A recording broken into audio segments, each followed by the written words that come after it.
Hey, I've got a 1996 Chevy Tahoe here, and I'm gonna use this truck to point out to you the location of the horn fuse as well as the horn relay, and we'll also discuss how to troubleshoot these things. So everything we're gonna check is gonna be underneath this cover. You push in on the tab here as well, and the cover will kind of lift straight off. Now please note there is a fuse puller you can use right there, although I prefer to use needle nose pliers. The 20 amp fuse that provides power to the horn is this right here. And it doesn't provide power directly to the horn itself. It instead provides power to your horn relay, which is this relay right here.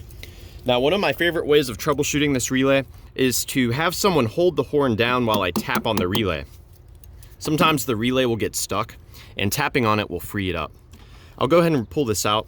Now, if you have any other relays of this form factor, 4-pin relay, you could swap those in. They're pretty much all interchangeable. And I've got these pins color-coded, and I'll go over with you what each one of them does. Now, as I mentioned, this 20 amp fuse provides constant power to the horn relay, and that power comes in on both of these pins. So you should see 12 volts on both of these pins coming from that relay right there. Now, when you actually hit the horn button inside the truck, the horn switch provides a ground to this pin right here. So this pin receives a ground only when you're hitting the horn button, and that ground is what triggers this relay. When this relay is energized, when it's triggered, what it does is it takes power from this pin and it sends it to this pin. This pin goes directly to the horn. And what's cool about it is I've got a wire hooked up through a voltmeter to the positive end of the battery. And so I'm actually going to apply positive power to this pin and you'll hear the horn go off.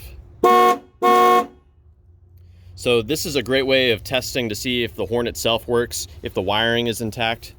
And the horn itself is going to be behind this little grill piece. So it's right in here. And sometimes you can tap on the horn as well, and sometimes that'll free it up. So yeah, if you apply voltage to this pin and the horn doesn't come on, you know the horn itself is probably no good. If you put power here and the horn works and your relay is good, maybe you've replaced it and the fuses are good, you may have an issue with the horn switch.